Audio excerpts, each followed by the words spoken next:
अस्सलाम वालेकुम friend, this is Ahmad and welcome to my YouTube channel. आज कौमी असम्बली की 2 और केपी के और पंजाब असम्बली की एक-एक नशिस्त के ऊपर ज़िमनी इंतखाबात मुनक्किद हुए। इस वक्त वोटों की गिनती का अमल तकरीबन मुकम्मल होने वाला है, यानी कि जारी है और अब से कुछ देर के बाद जीतने वाले उम्मीदवारान के नामों का बाकायदा तौर पर ऐलान भी कर दिया जाएगा।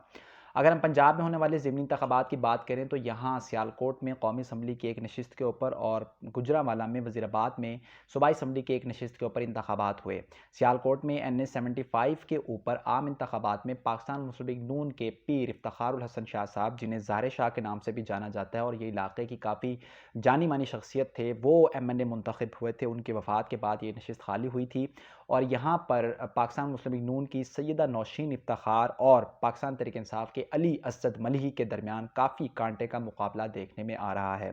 अब तक की इत्तलात के मुताबिक पाकिस्तान मुस्लिम लीग नून तकरीबन 3 से 4,000 वोटों की बर्तरी हासिल कर चुकी है और ये तवक्को कर रहे हैं पाकिस्तान मुस्लिम लीग नून के चाहने वाले, उनके सपोर्टर्स के शायद PMLN ये नशिस्त निकालने में कामयाब हो जाएगी। यहाँ पर मैं आपको ये भी बताता चलूँ कि आम इंतखाबात में सियालकोट की कौमी असम्बली की तमाम नशिस्तों के ऊपर PMLN के कैंडिडेट्स जीते थे और गुजरांवाला डिवीज़न एक ऐसी डिवीज़न थी जहाँ पर पाकिस्तान मुस्लिम लीग नून ने यकसर जो है वो कामयाबी हासिल की थी, मुकम्मल तौर पर कामयाबी हासिल की थी और ये मुस्लिम लीग नून का गढ़ समझी जाती है। अगर हम आज डस्का में होने वाले इंतखाबी अमल की बात करें तो सारा दिन लॉ एंड ऑर्डर की सिचुएशन ओवरऑल बहुत ज़्यादा ख़राब रही। अगर आप स्क्रीन के ऊपर वीडियोज़ भी इस वक्त देख रहे हैं, लोगों ने काफ़ी खौफ हिरास फैलाया यहाँ पर और फायरिंग होती रही, सरेआम हवाई फायरिंग होती रही, जिसकी वजह से लोगों के अंदर काफ़ी खौफ हिरास पैदा होता रहा। इसके साथ साथ एक इंतहाई नाखुशगवार वाक़े के नतीजे में 2 लोग अपनी जान से भी गए और 8 अफराद फायरिंग की वजह से ज़ख्मी हो चुके हैं। पुलिस और बुज़दार इंतज़ामिया हमें इस मामले के अंदर मुकम्मल तौर पर नाकाम नज़र आती है, क्योंकि ये अगर हसास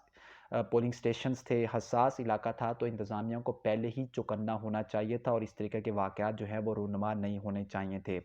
दूसरी तरफ अगर हम बात करें पाकिस्तान मुस्लिम लीग नून की, तो वो ये क्लेम कर रही है कि इंतखाबी अमल में उनके साथ धांधली की गई। बहुत सारे उनके चाहने वाले जो हैं वो वोट कास्ट करने के लिए पोलिंग स्टेशंस के बाहर घंटों लंबी लाइनों के अंदर खड़े रहे और इंतखाबी अमल इंतहाई सुस्त रवि का शिकार रहा। स्पेशली कुछ वीडियोज़ भी सोशल मीडिया के ऊपर सर्कुलेट करती रहीं, जिनमें डस्का के कॉलेज के बाहर और इस्लामिया हाई स्कूल के बाहर लोगों की बहुत बड़ी कतार हमें देखने में आ रही है और उनको इंतखाबी अमल से रोके रखा गया। पाकिस्तान मुस्लिम लीग नून ने इलेक्शन कमीशन ऑफ पाकिस्तान से दरख्वास्त भी की कि टाइम जो है वो एक्सटेंड किया जाए, लेकिन ECP ने माजरत कर ली और वोटों की गिनती का अमल शुरू कर दिया गया। ओवरऑल अगर हम सारी सूरत हाल की बात करें तो वज़ीराबाद में भी कुछ हालात इसी तरीके से हमें देखने में आए। यहाँ पर होने वाली सूबाई असम्बली के नशिस्त जो खाली हुई थी, उसके ऊपर पाकिस्तान मुस्लिम लीग नून के उम्मीदवार जीते थे आम इंतखाबात में। उनकी वफ़ात के बाद ये नशिस्त खाली हुई थी और इस वक्त इस नशिस्त के ऊपर उनकी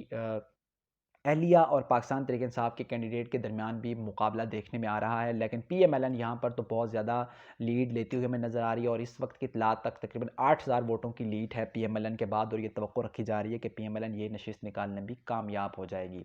लेकिन अगर हम लॉ एंड ऑर्डर की सिचुएशन की बात करें और इंतखाबी अमल के ऊपर लोगों के कॉन्फिडेंस की बात करें तो ये बात हमारे लिए इंतहाई ख़तरनाक है कि 2018 में हम जिस स्टेज के ऊपर खड़े थे, आज शायद उस स्टेज से भी हमारी गिरावट हो चुकी है, हम उस स्टेज से भी नीचे गिर चुके हैं। इस सूरत हाल के देखते हुए हम ये कह सकते हैं कि 2000 जो आने वाले इंतखाबात होंगे 2023 के, उसके ऊपर भी हालात इसी तरीके के रहेंगे और लोग एक बार फिर धांधली करेंगे, क्योंकि जब तक इस प्रोसेस को शफाफ नहीं किया जाता, इलेक्शन कमीशन अपना रोल प्ले नहीं करती, एस्टैब्लिशमेंट अपना रोल प्ले नहीं करती, पॉलिटिकल पार्टीज़ अपना रोल प्ले नहीं करती, सिटिंग गवर्नमेंट अपना रोल प्ले नहीं करती, उस वक्त हालात हमें किसी तौर पर भी जो है वो दुरुस्त सिमत में जाते हुए नज़र नहीं आ रहे। इसके अलावा अगर हम खैबर पख्तूनख्वा में होने वाले इंतखाबात की बात करें तो यहाँ पर नौशहरा की जो सूबाई असम्बली की नशिस्त है, उसके ऊपर पाकिस्तान मुस्लिम लीग नून लीड के ऊपर चल रही है। जी हाँ, यहाँ पर तवक्को की जा रही थी कि शायद पाकिस्तान तहरीक इंसाफ ये सीट निकालने में कामयाब हो जाएगी। एक बात जो मैं आपको यहाँ पर बताता चलूँ वो ये भी है कि पिछले दिनों मरीम नवाज शरीफ ने इस हल्के का दौरा भी किया था, जबकि उनके पार्टी के लोग उनको ये कह रहे थे कि आप इस हल्के का विजिट ना करें,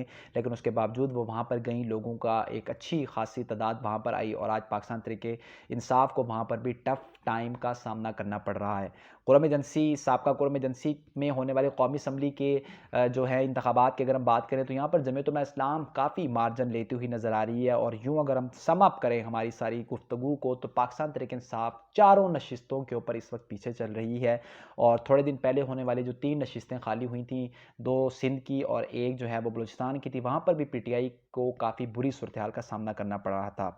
इससे एक बात तो ये साबित होती है कि लोग पीटीआई का जो बयानिया है उससे अब थोड़ा-थोड़ा पीछे हटना शुरू हो चुके हैं, क्योंकि आम आदमी की कुव्वत ख़रीद बहुत कम हो चुकी है, महँगाई इतनी ज़्यादा हो चुकी है कि लोग जो हैं वो तंग आ चुके हैं, बेरोज़गारी की वजह से लोग तंग हैं, पढ़े-लिखे लोग जो हैं उनके पास किसी किस्म की जॉब नहीं है, कोई प्राइवेट सेक्टर ऐसा नहीं है जहाँ पर जाकर वो कुछ कमा सकें। तो ओवरऑल लोग काफ़ी मायूस हो चुके हैं पीटीआई के बयान से, क्योंकि सिर्फ़ तब्दीली की बातें कर देने से और मईशत को बेहतर कर रहे हैं कि बातें कर देने से हालात बेहतर नहीं हो सकते। जब तक आप लोगों की ज़िंदगियों में आसानियाँ पैदा नहीं करेंगे अपनी पॉलिसीज़ के साथ, अपनी गवर्नेंस के साथ, तब तक आप लोगों के दिलों में जगह नहीं बना पाएँगे ज़्यादा लंबे अरसे तक। अगर हम सेनेट इलेक्शन की बात करें तो आज की खबर के मुताबिक इमरान खान ने यू टर्न लेते हुए एक दफ़ा फिर जहांगीर तरीन से राब्ता कायम किया और उनसे मदद मांगी है सेनेट इलेक्शंस के लिए। तो ये भी इस चीज़ को इंडिकेट कर रहा है कि सूरत हाल इंतहाई ख़राब हो चुकी है। इसी वजह से इमरान खान को वापस जहांगीर तरीन के पास जाना पड़ा, उनसे राब्ता कायम करना पड़ा। सेनेट इलेक्शन में भी हो सकता है हमें कुछ 1-2 जगहों के ऊपर अपसेट देखने को मिल जाएँ। दूसरी बात जो मैं यहाँ पर करना चाहूँगा कि अब से थोड़ी देर पहले मरीम नवाज़ शरीफ ने ट्विटर के ज़रिए लोगों को ये बात बताई है कि इंतखाबी अमल जो है उसके अंदर धांधली की भी कुछ बातें चल रही हैं और कुछ वीडियो सर्कुलेट कर रही हैं जिसमें ये तासुर दिया जा रहा है कि शायद रैगिंग हो रही है। इस अमल को जितनी जल्दी कंट्रोल किया जाए उतना हमारे मुल्क के लिए और इस मुल्क में होने वाले इंतखाबात के लिए अच्छा होगा। ओवरऑल अगर हम बात करें तो सूरत हाल इंतहाई ख़राब है और ख़राब होते हुए हालात को कंट्रोल करने के लिए पॉलिटिकल पार्टीज़, इस्टेब्लिशमेंट, अदलिया और दूसरे इदारों को आगे बढ़ना होगा, तभी हमारे मुल्क का कुछ हो सकेगा। आज की वीडियो बस इतने तक। एक नई वीडियो तक के लिए मुझे दीजिए इजाज़त। अल्लाह हाफ़िज़।